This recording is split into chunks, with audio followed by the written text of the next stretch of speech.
Conor, so how do you describe what happened during today's news conference? I see it as handbags. They walked out shouting, talking, but what was it? You know what I mean? We're here ready to fight. We're ready for war. So let's bring it. But you were 30 minutes late. What happened? Yeah, you know, when a McGregor show's in town, the traffic builds up, so we were just a little bit caught in the Las Vegas traffic at that time, so I was just a couple of minutes late, that's all. A lot has happened. At least I showed up this time. A lot has happened since April for you. How have the past few months been? How do you describe it? It's been an educational experience, you know. It's allowed me to look at myself a little bit more and, you know, cut all the other that's going on, so I'm very happy with that. I got to focus just on the fight, and that's why you saw that up there. I'm here to fight. I'm not here to talk and do these stupid press conferences that they keep trying to get me to do, and all this other that really means nothing to the fight. I'm here to fight. So Saturday night, I will get my wish. You said it's been an educational experience. What have you learned about yourself? Just that, I don't know, you know, just that everything. You've got to stop doing. You've got to, for a while, you've got to do what's right for you and not what's right for everybody else. So that was something I just said to myself. I said, you know what, the time now is for me to focus and do what I came in here to do. I came here just to fight. I didn't come in here to do all the other stuff. So I'm signed and I'm paid to fight. So that's it. I know you and UFC President Dana White went back and forth over that very thing. How do you describe the relationship between the two of you now? We have a good relationship. We always did. You know, business is business. A business relationship is different than anything else. So we have our moments in that. But other than that, we have a great relationship. Back to this weekend's fight, Conor. Your teammate, your opponent, rather, Nate Diaz. Diaz handed you your first career UFC loss when he stepped in as a replacement on 11 days' notice in March. But at that same time, you only had 11 days to adjust for his different style. So this time, now that you've had several weeks to get ready to face him again, what have you focused on preparing for this rematch? I've brought in heavier bodies. I've been sparring middleweights this entire camp. We're prepared for his weight. We're prepared for his durability. And that's it. They're the only, his experience, his durability, and his weight. That's it.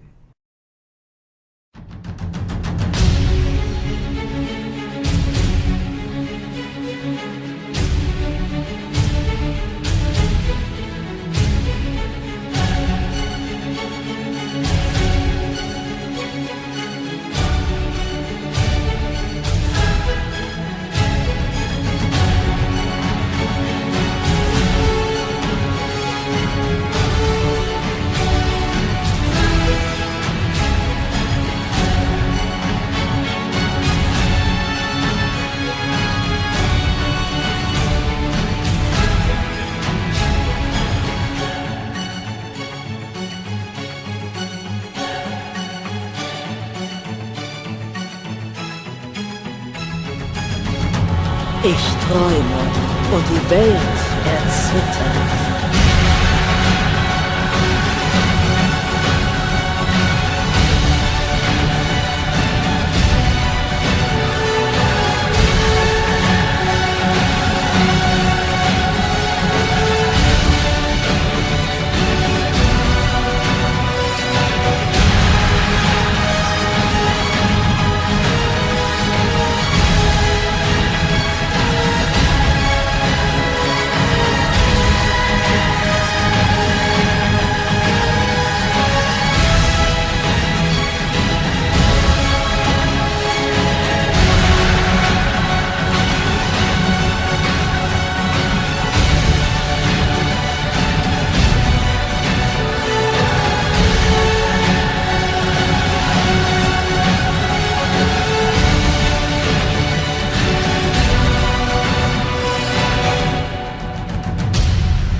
explosive press conference here in Torrance, California, here with Conor McGregor. And Conor, a lot of people have sat in that seat that Nate Diaz sat in today. How do you think he handled it? You've said that people have shrank when they've been put in that McGregor bubble. How did Diaz respond to it? The same, and he can't, you know, I felt he shrank as well. You know, he maybe put it up a little bit better than many, but I still feel he shrank. He kept looking to Nick. I was almost talking to Nick more than I was talking to Nate, so. But whatever, this is nothing. The fight is March 5th, 10 days. I'm looking forward to it. And he made a pretty strong accusation towards you. Absolutely ridiculous. Not even sure how serious we should take it, how serious he meant it. Yeah, no, I don't think he did either. I mean, it's serious. It's absolutely ridiculous. The most tested fighter in 2015 I was on the roster, so I am very big against steroids. I have lambasted everyone that has been cut for steroids. Previous opponents have been cut, and I butchered them for everything they were worth for taking steroids. So, and then the fact that his two teammates took steroids and were cut. So, I pay no attention to it. It was ridiculous. Can you describe the level of disappointment that there is not another belt sitting on the other side of that podium today? Yeah, I mean, this is what, you know, I could see the picture, but again, a bruised foot you don't want to fight with a bruised foot, no way. So it is what it is. What kind of injury would it take to keep Conor McGregor from a UFC fight? You know, there are true injuries. Let's get that right. There are true injuries that can hamper you, but I don't know. I've yet to find one. You know, I've yet to find one. Answer this question. Conor McGregor fights for the 100 and blank belt first. 45, 55, 70. Give an answer to that. Well, I don't know. It doesn't matter. Conor McGregor fights, and that's it. That's all you need to know. That's all I need to know. The fans need to know, and that's all the UFC executives need to know. And that's why they high five each other every time. And as long as the real draw is still on the card. Well, you call yourself Mystic Mac. You've already given a prediction, first round knockout, but you go further than predictions. You describe the exact sequences that lead to them. Yeah. So what is going to happen on March 5th with Nate Diaz? He's a hit and pull fighter. He hits, pulls, and then plods as well. I just think he's too predictable in everything he does. He's in a set pattern, and he neglects other disciplines, and it's hampered them. It's hampered the Diaz brothers' progression as a martial artist. So I feel his body will be ripped to shreds. It's a soft frame. I feel the left uppercut will be a nice one. You know, the long range is an illusion. I feel my left uppercut will ping him clean. Are you excited to test yourself against bigger guys? You know, he mentioned size over and over again at this press conference. Is that something you like to do? This is martial arts. There is, in true warfare, weight is not an issue. So this is something I enjoy. I have fought bigger men before, so I look forward to it. We're less than 2 weeks away from UFC 189. Jose Aldo is your opponent for that. And I was fascinated by your move in the news conference. I know you guys are always trying to get into the head of your opponent. Back in March, for the news conference to promote the fight, you actually snatched his belt. You hope to do that on July 11th, but you took Well, I snatched my belt. Well, it was simply taking what was mine. He was on my home turf, and he tried to lay claim that he was the king of my city, but you do not lay claim to being the king of my city while the king of the city is around. So the king of the city rose up and snatched what was his, which was the gold belt, and raised it before my crowd, my passionate crowd. It was. You took it back. Exactly, I took it back and raised it for my people. It was a beautiful moment. In that it was a teaser almost for what July 11 will be, where I raise it for real in beautiful Las Vegas City in front of my home crowd. Why are you so confident that you will do that? I don't know. I'm in a business where you must be confident. If you have any doubts, they will come back and play against you. So I am supremely confident, and as well I feel I'm confident in my work ethic, my approach to the game, my non-stop effort to get better as a martial artist. I don't feel that nobody else in the game is doing what I'm doing or is moving the way I am moving. Where's that come from, Conor? It just comes from years and years of practice on the mat, you know. I have had many fights inside the octagon, outside the octagon, in rings, on mats. I am an experienced veteran in the fight game, and through that and through a belief in my team and my ability, I have just gained a bulletproof confidence that cannot be stopped.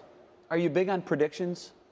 Do you usually make predictions before fights? And if so, how will it end on the 11th? I always make accurate predictions. I've predicted many contests. I've predicted my entire career.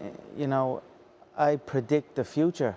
So for me, I have already predicted this contest. I predict 4 minutes of the first round, he will be KO'd. First round? Wow. Yes, I feel that KO. the power matched with the precision, he will not be able to take it. So 4 minutes, first round, he will be done. And where do you live? My name is Conor McGregor and I live in Lucan. And what's your status, or what's your professionalism? I'm a professional MMA fighter with a record of 4-1.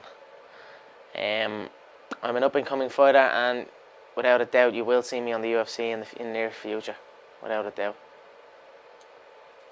How long have you been fighting? Well, I've been boxing pretty much all my life. I started MMA around 2 or 3 years ago, and about 2 years ago I'd say, and I instantly had a knack for it, and I really loved it. It's like an addiction for me. It's all I do. I train twice a day. It's all I think about. I don't want to do anything else. It's as simple as that. Fighting as a boxing career, how do you think that differs from any other type of career? Well, as in MMA, like how's it different from MMA? How does it differ from, let's say, your regular 9 to 5? As in, not well, obviously the obvious reasons, but how does it differ from your perspective? Well,